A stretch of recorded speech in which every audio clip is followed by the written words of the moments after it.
So we're here just to tell stories, talk about times that you guys played with Hardrick, both before Rocks, during Rocks, after Rocks. I kind of want to start, if you don't mind, with Pops. Talk about when you guys first got together back in Powhatan when it all started. Oh no, here we go. Get up close. That's a pretty good story. Me and Hardrick started off together as little boys going to school together there at Allen. And we lived around the river, and the school bus didn't come around the river, so Hardrick and them, they had a tractor, so they'd get the old tractor and he'd come through there every morning and come around the river, pick us up, bring us back up to the front of Powhatan and catch the school bus to go to school. He did it every morning until school was out. So he was a pretty loyal fellow. And that's from little children. Then from there, me and him played in the high school band and the orchestra. We went to a lot of different parades, and we were like special, invited to a lot of football games and stuff, because as long as me and him was in the band together, the band was tough. Wasn't no band no better. And me and him kept that same thing going with each other all the way from 1968. And me and him played gigs all over, just everywhere. The more we played, the better we got. The more people listened to us, wanted to hear us. So we worked every festival, Mason Balls, VFW Hall, everything through the state of Louisiana. In other words, it was a job, just trying to work and follow that man, because he was gonna get them gigs. He'd call you, man, I need a drummer. I'm with you. And we leave out. 3 days later, we show back up, beat down. And, Who all was in that first band? the first band was Dr. Drip over to Orange. He the one that started this. I was the first one. I lived in Natchez with my mama now. Hardrick lived in Powhatan after we got up, teenagers. So I used to hang around there on North Street, and I just let them. I used to sit out there and take my 5-gallon buckets and beat them and stuff. And but when I got to close to where I could see them play drums and stuff, I said, well, shoot, that look like it's pretty cool, So from there, me and Hardrick, we played, I think it was Mayday. And I made the first percussion kit there at the school. I took the bass drum and I took me some wire and tied the tongue to the bass drum to make this. And me and Hardrick, we played, Hardrick wrote all the parts for everybody, all the horn section, trombones, and he gave the music to every player in the band. And then for chapel, we played a song called Loves Make a Woman. And I hooked up the drum set, and stuff, so we kind of like put Allen on the map. But make a long story short, when I started playing, and I seen how much fun it was, I went and got Hardrick. I said, hey man, come check us out. We were, teenagers, And then from there, we hooked up with Dr. Drip, and it was all over. With Dr. Drip, I'm gonna take y'all under my wings. I ain't gonna say what he called us, but I'm gonna take y'all under my wings. I'm gonna take you boys under my wings. And from there, he had a group called the Mustangs, and we played all over Natchez. We never did go too far, We played the country club and Mason halls and different stuff like that. But then from there, we just run into some more musicians that was more wilder than Dr. Drip, and we just, just branched on out and just stayed at it for 40 years, 50 years, just same thing. Run into people like John Lissenberg, Eddie Hood, Rick Seal, Donnie Hine, all of that spread it out from where we started right here, and you spread it all over. I go to New Orleans, and people know me in New Orleans, Baton Rouge, Lafayette, Lake Charles, because I played all those different places. Different musicians know me from there. Okay, Dr. Jones. Didn't you play See, with Curly Davis too? Say, I yield. I remember listening to Curly Davis Curly Davis on in the- radio here in Natchitoches when Yeah. I was in college. Curly Davis was a drummer. And when we started with them, I didn't know the set. But Curly, you know, he was more like a ladies' man. You know, he wore the big old curly wig with the Jerry curl and all that stuff. So if we playing and he see a woman that he like, you know, he wants to talk to, I'd play drums while he go court. So that was the way I ended up being their drummer. Then after a while, you know, after the more the band played with me, the more they wanted to play with me because Curly's timing was kind of bad, you know. So the more they played with me, the more they wanted to play with me. So next thing I know, Curly was just up front singing, and I was the drummer on the set from then on. Wasn't that Curly Davis and the Mustangs? In the Uniques. Uniques. All right. How long did you play with Drip Drop? Well, me and Dr. Drip started playing probably back in '71. And we played with Dr. Drip probably, we played all the folk festivals from the first one that they had here at the university. We played every folks festival with Dr. Drip, B.B. Major, Hardrick. Only folks festival we didn't play was the one where they canceled it. But we played with Dr. Drip probably 12 years. And he got, you know, his health got bad and he stopped. And so one day me and Hardrick were just sitting around talking, and Hardrick come up with the idea, say, man, I'll tell you one thing, Dr. Drip done got sick and we don't have nothing on him. Say, let's go get him and take him in the studio. So we surprised him. He come there, put the stuff on, man, let's go. Man, I don't want to go. I said, come on, let's go, man. So we went to the studio, I think in Alexandria, and did all the old songs that he used to do, first take. First take. It wasn't no practicing it, just like it was the way it was. So that kind of put him on the map. A lot of other people that hadn't heard him got a chance to hear him. Who is that? That's Dr. Drip. Yeah. You know, so It was funny about that, if you remember, he'd never been in a vocal booth before. no, He was just singing out on stage, and he didn't say, I can't sing in that closet, I can't sing in there. yeah, We finally had to talk him into going in there and singing, but then, you're right, first take every time. first take. Yeah. That CD is Next Time You See Me. And we recorded that, and then we didn't have any money to make anything out of it. We just had the tapes from the studio. So luckily I got with the Natchitoches Arts Council, and they gave us a grant, and we got to be able to press the CDs, and that's how that came about. Then we did a Christmas time, we did that one too, Yeah. which is a really good Christmas CD that Dr. Drip did. Yeah. But Hardrick was influenced. I mean, if it wasn't for Hardrick pushing this, none of this stuff we're talking about would have happened. Honestly, he's the one that pushed everything, and He didn't have no quit in him. You know what that word meant. we know him as a musician, and that's great because he's a great musician. But he was a great humanitarian. I was thinking about this the other day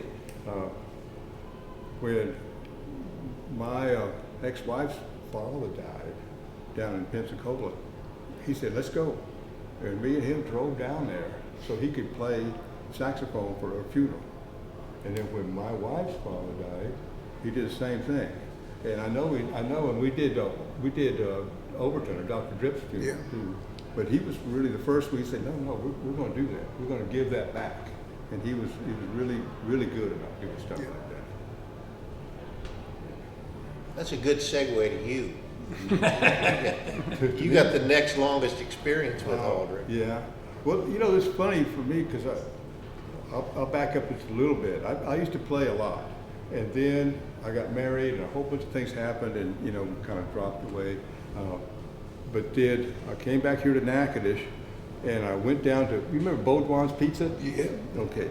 We went down there, and BB was playing, and he had It was him and the LaCour brothers were playing there, and they had a sign behind them, and they say, look, it's open stage, open mic, anybody come up. But the sign said, if you think you can play, come up.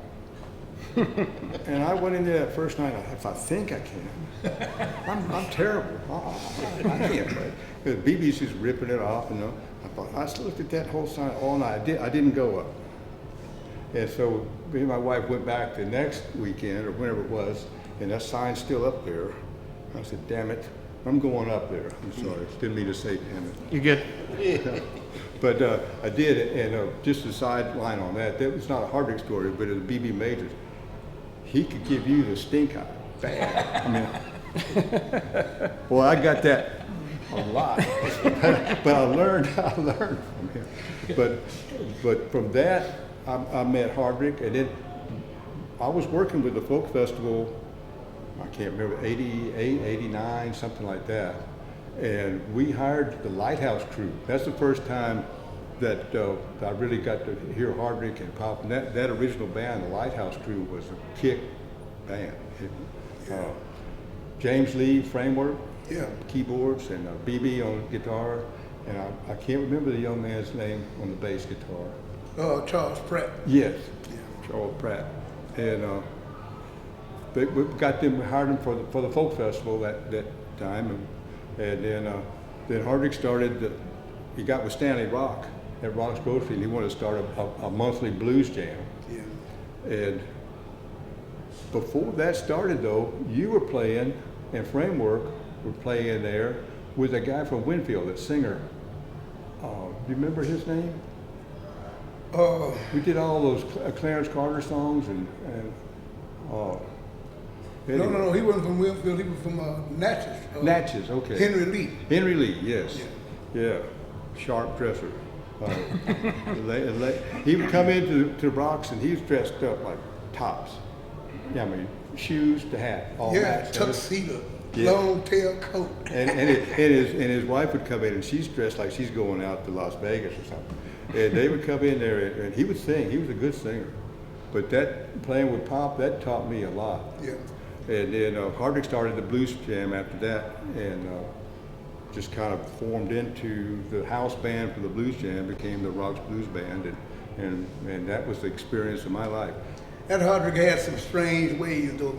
Oh, He'd book a gig 2 months in advance and forget, and he realized the last 30 minutes before the gig, I don't have a bass player. that's right. Called Joy, hey man, I got a gig, I don't have a bass player. Yeah. What time it start? 9 o'clock? 10 minutes. 10 minutes to 9. Yeah. And you got the hustle. Now, how long did you guys play at Rock Brothers Store? About 5 years, I guess, a regular. But that group, we played, but see that store there, it always has had the same owner, but he would lease it out to different people. And every time that he leased it out to somebody, they changed the name of it. See, at one time it was called Lighthouse, and we was the house band. So we named the band the Lighthouse Crew. That's where you got the name. Okay, I didn't know that. And then from there it grew from, I think we had 5 members when we started, and by the time we got Miller Ways with it, we had added another 5 members. So we had a big band, full horn section. We had 3 lead vocals. That what happened to the group. We had too many stars on the stage.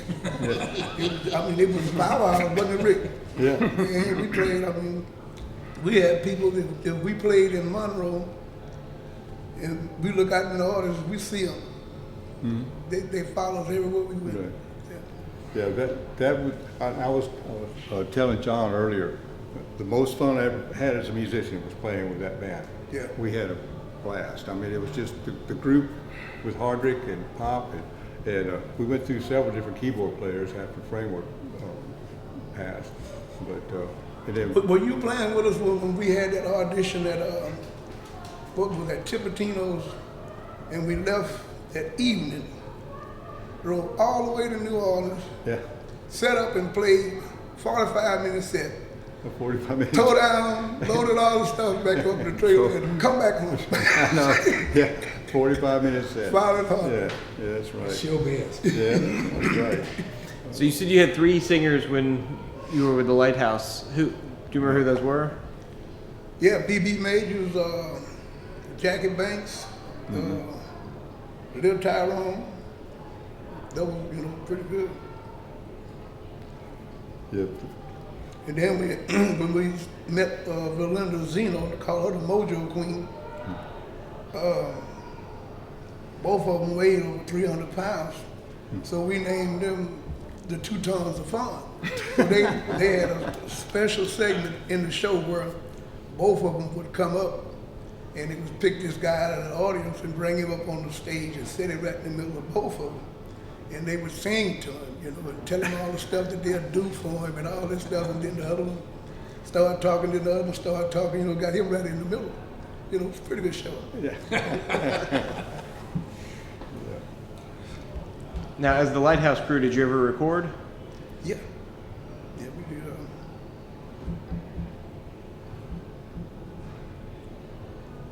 So I worked with Hardrick until about 2001, 2002, something like that, and then I started doing some other work with it. But that's when these guys started coming in, because then that's when you get. Well, Donnie was at a lot of the jam sessions early on too, but. The second group, the second wave or third wave of musicians, because he always had, like you said, he always had musicians. We talked about that before too. But Hardrick told me one time that his ideal would have 3 bands, or let's say it this way: he'd have 3 bass players, 3 drummers, 3 guitar players, 3 keyboard players, and then when he gets a gig, he'd just call whoever he wanted to come in, and he knowed every musician in the world. Yeah. They just show up, whoever he wanted, they'd come in. We go to Shreveport without a bass player. Yeah. We get ready to start playing. Man, what a bass player! After a while, one will walk up. Well, I'm gonna embarrass Call Tina. somebody. I embarrassed Tina a little bit, but we were at Rocks one night. We set up with it. We were and same thing. No bass player. The bass player, his wife wouldn't let him come out. Something happened. I don't know. He couldn't come. And so we're sitting there, it's like 10 minutes to 9. And the guy walks in to the bar. I'm standing at the bar, and a guy walks in and he taps on the shoulder and says, "Hey, Rick." And I turn around and, "Oh, hey." And then it hit me, it's James Wagley. Yeah. And he said, "When do y'all start?" I said, "Well, I don't know, we don't have a bass player, we ain't starting." He said, "I got my rig in the car." Yeah. Boom. And he was in the band from then on. That's how we got him in. We did a lot of stuff with him too. Yeah, he just showed up one day. But we could segue to the more recent Hardrick stuff, if you want to. Yeah, go ahead. No, I'm done. I finished in 2001. Yeah, we still played together a lot. Yeah. You're up. The next vintage. Well, the first band I ever played with Hardrick was a band from Manny called Short Notice. And that was for a short period of time. Around, no irony. pun intended, It was. Yeah. around 89. And then I didn't see much after that until he had this regular gig down at the Pioneer Pub. And he had 2 guitar players playing with him there. And one of them decided to go play at the casinos in Shreveport. So Sammy Nix, the drummer, called me and said, "Why don't you come sit in?" I said, "Okay, I might." And so I thought about it and I said, "Well, I'm not going to do it this time." And then I get a phone call. "Where are you, man? We're waiting for you." Oh, so I threw all my stuff together, went down there and played, and that lasted for 11 years. Yeah. So I sat in for 11 years. And at the same time, that band sort of segued into being at the Rocks Blues Band, those jams. And while we were at the Pioneer Pub, there were the musicians from here at Northwestern. There were these young students that mostly played horns, that he would invite over, and he was like mentoring all of these kids, and they get thrown in the deep end of the pool. You know, they would be in a live setting, and they had to improvise, and he would conduct little horn parts on the fly, And not at easy keys either. Not for horrible. and so it just got to be a regular thing that we'd get set up, and then we'd look over and we'd see horn players start to appear over on one side of the stage, and he would throw them solos, and there's several of them that I know that have gone on and have really had some accomplished gigs. Some of them definitely improved. Oh yeah, that was the fun part. Is you'd hear somebody that was green that would come in and play, and he would make them, you know, and you could hear them kind of stumbling and trying to find their way. And every week, you could tell there was a little improvement. You could tell that they'd been woodshedding and they'd been working on it, and when he'd come back, you could just see them evolving. Yeah, Hardrick was a musician. Yeah, that's one thing for sure. I mean, when I moved to Natchitoches after Katrina, we came up. My first 3 gigs at Natchitoches were with Hardrick. I played the Jazz Festival fundraiser, played the Rocks Blues Jam, and played the Folk Festival. So I've now been playing the Folk Festival, played it every year with Hardrick for 17 years. And it definitely could be a lot of fun. Definitely sometimes was a challenge, especially with, oh, we don't have a guitar player, let's call so-and-so. Doesn't know the songs, doesn't know the keys, not a great soloist, had great stage presence. And then, you know, it was nice seeing the horn players that would come in. It was nice seeing them improve. I mean, I remember, you know, when I was growing up, I have 2 brothers and a sister, and we all learned a stringed instrument, piano, and a band instrument. And I can't imagine how horrible that was for my parents, because each of us had to practice each one of those instruments at least 45 minutes a day. And there's no way that we were good in the beginning. Beginning violin and beginning clarinet, not so sweet on the ears. That's for sure. But, yeah, what Rick and I were talking about this earlier. One thing is that Hardrick really loved musicians, and I mean musicians with a capital M. I mean, he liked musicians with a lowercase m, but he really loved musicians who had a sense of the history of music and a sense of the history of their instrument. And if he called a song, they would say, well, I haven't ever played that, but I've heard it, and I could probably pull it off if you want to try it. That's all I need to know. And as long as one person in the band Let's is go, with let's it, go. Pop knows it, if I know it, if Donnie knows it, just one of us is all it took.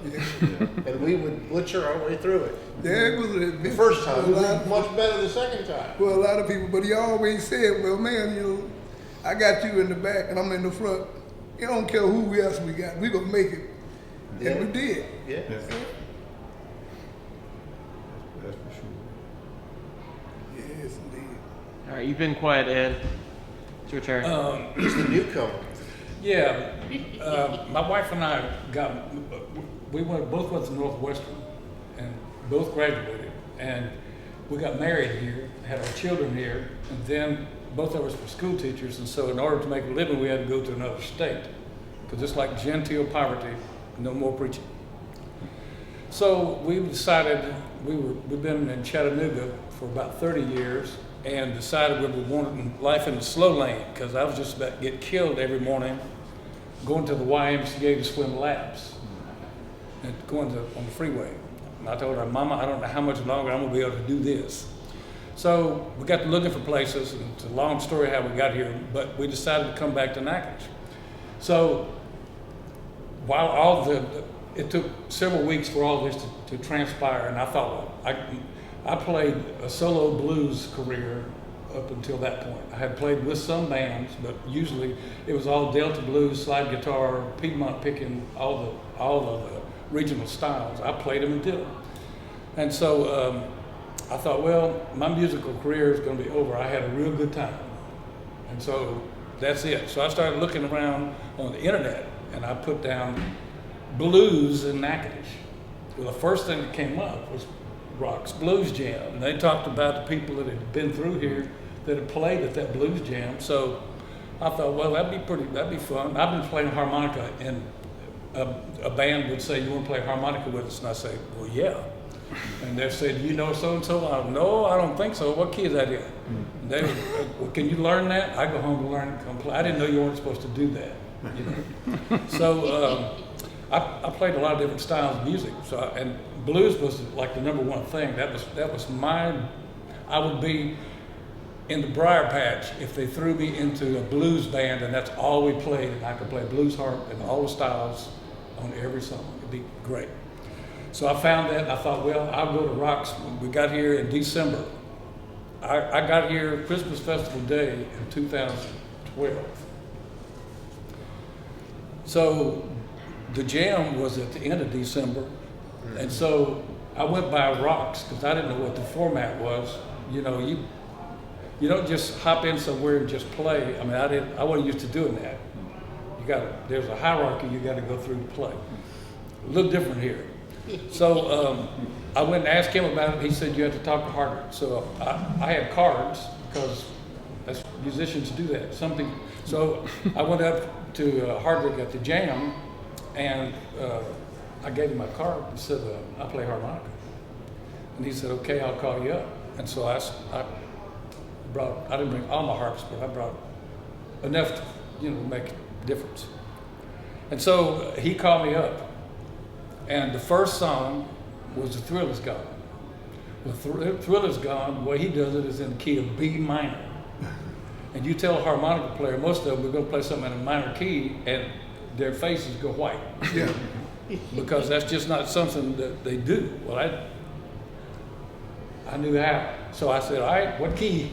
And we did it. He gave me a solo, and I went around 2 times on that. And he called another song that I don't remember. It was like a shuffle or something like that. So I know enough to know that when you go to a jam, you play 2 songs, and then you offer to leave the stage. You thank you very much. Well, he had so many other people that was it. So I met Sammy Nix, and I said, I'm looking, is there any place to play? And he said, well, yeah. You need to come to the pub on Thursday nights because that's where everybody goes. Anybody can sit in and play. Hot dog. So I came down there and met these 2 guys and Pop and Sammy Nix and Hardrick, of course. And so he called me up to sit in on a song or 2, and then I offered to lead the stage. And so the first time or so he let me lead the stage, and after that he said, well, just stay and play. So I did that, and then I'd go for 3 weeks, and then I'd lay off for a week because I wanted them to miss me. Yeah. Yeah, Well, he missed you, and then after about a year, he started giving you some money. Yeah, he missed me for a while, and then he told me to bring everything and just stay up there and play. Now, I had never played horn songs like this. I played in bands where they had horn parts, and I did some of that. And I'm used to playing solos in whatever key. I have harmonicas I can play in any key. So he'd call something, you know what it is, I have to ask John Litzenberg what key it was, Jim, and he'd tell me what key. Harmonica players never know what key unless you have a set list. And so we played, and pretty soon they asked me to start staying after, and then he started paying me. It didn't change my lifestyle, but I played from then till Hardrick didn't play there anymore. And that was where I met John and Donnie. Can I be excused? I gotta go check my drum. And then when Hardrick would pass the tip jar at the pub, so when he did that, then Donnie and Sammy and John and I would play something. And they would call a song and ask me if I knew it. I always said yeah. That wasn't always true, but It wasn't always true, but if you say yeah, then I just said, what key? Yeah. I never knew a key. And so we'd kick it off, and first thing we did was Polka Silent Annie, and we didn't take but about 3 or 4 weeks of that, and we had a whole arrangement worked up. Then we did some Little Feat songs, and first one, so we had a band that spun off of this. But yeah. we wouldn't. And that band kind of spun off because there was a period of time where Hardrick was not feeling well and couldn't do the gigs at the pub, so we would just fill in. And we said, well, we might as well call this a band, because it's not really the Rivers Review without Hardrick. Right. So that's where Cane Mutiny came about, and we ended up playing there and at various other places. Having so good a time that we did both, played with Hardrick and did our own thing. That's correct. And I just want to say this one thing, then I'll let somebody else talk.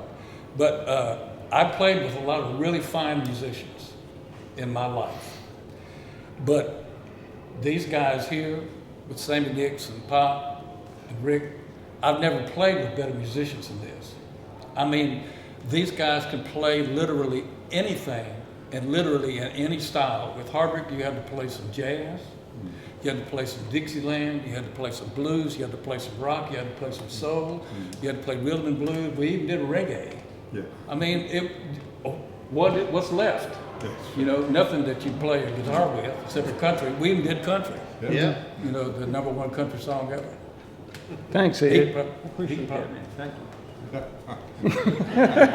It's tip jar. Changing his lifestyle. Changing my right there. lifestyle again, man. What can I tell you? But you know, something that you said earlier, at the blues jams, there are blues jams around everywhere, different towns, but usually you go, you sign in, and you do the 2-song deal, and they call you up, you're number 22 on the list, and if you get a chance, you go play 1 or 2 songs, and you get out the way. The blues jam at Rocks was like, everybody come, everybody get on stage. We had 20 people up there sometime. It was crazy loud. And because the core band was so good. I mean, one time, you know, Jerry Beach and his little group from up in Shreveport that has their blues jam up there, they came down and they were going to do what, you know, we refer to in the blues business head cut. They were going to come down and they were going to blow us away and make us look like schmucks that didn't know it, because they were so professional and everything. And we got up and did our first set, and they didn't really want to go on. Yeah. I'm sorry, guys. But that's the way Hardrick wanted it, though. He wanted Yeah. everybody to participate at the same time. There's none of this exclusivity, which was really a really good quality that I thought was great. And I think, you know, to be honest with you, it was really unfortunate that whole rock scene kind of dissolved. And I think a lot of it was because a lot of the patrons that had been going there for years and seeing Hardrick and Pop and y'all play, they were aging out. And the young kids that didn't want to listen to the blues, and then Stanley and Teresa wanted to retire, so they gave Rocks to their kids, and we tried to keep it up for a little while, and there just wasn't enough interest, wasn't enough regular crowd there to do it monthly. So we would do it every 6 months. We'd do one, or Christmas, or an annual show, and then we started taping the blues jams on KTBS, local station here, and that got a nice response. And still at that point, it was trying to get a consistent sound and trying to get consistent players that would be able to back up the special guests. You know, it's always a struggle when you've got people that, you know, like Donnie, he's in like 12 different bands, playing gigs all over the whole Arklatex. Yeah, he can afford to give It's you been $1. narrowed down a little bit. Just say. You know, and Ed and I are playing. We had a little duo thing that we were doing, the Snake Doctors. Plus we had Cane Mutiny. Plus we had Hardrick. So we were busy playing all kinds of gigs. And my first 3 gigs, the Blues Jam, the Jazz Festival fundraiser, and the Folk Festival, that kind of shaped my whole Natchitoches music experience. Yeah. And it's been a great journey. I'm trying to remember the name of the guy that used to go around documenting juke joints in Louisiana. Junior Doughty.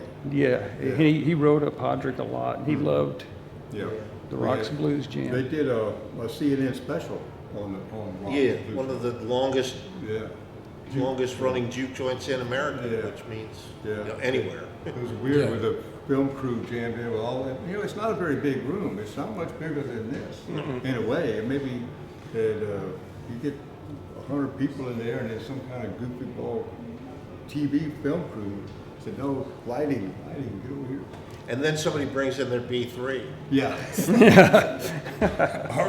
Our wheels in an amp that looks like a television set from about 1974. You know, big like this table, and you get to stand behind that amp. Yeah. And Hardrick say, "Turn down, turn down, turn." Did I tell you to turn down? One thing about Hardrick too that kept all of us on our toes is you never had a set list. You never knew what was going to call, and he would just say, same name of songs. They'd say cornbread, right? But he would just say cornbread and Pop. I mean, you wouldn't even have a chance to go. Because Pop's already hitting it. I mean, as soon as he said the name of the song, Pop started it. And you better jump on board or you're not going to catch the train. He would just hit the horn lick that starts out the song. You go, oh, Oh, that's what scramble. That's what we're going to play. Okay, all right. Yeah, but that was a learning experience for everybody. It was never boring. No. That's for sure. Oh man. Well, as we wrap up, is there any last story about Hardrick you got to get on film? There's stories. There's Lots of stories. Take refuge behind the Fifth Amendment. It's my right to do so. Well, Hardrick was a musician and a friend of mine. He was also my friend. I mean, he came to our house. He helped me build stuff out at the farm. He was always giving. He didn't say, "Oh no, I'm not going to do that." He'd say, "Hey, can you help me do this?" Yes, he was. I don't think he could say no. That was really a great quality. And he always stayed, even though I quit playing with him back in the early 2000s, because I was playing with the Hoodoo Papas and other things. He always stayed a good friend, always. He never took that as, as anything negative. He always would call me and say, "Let's go play this," and we could go do it. But he stayed a good friend all that time.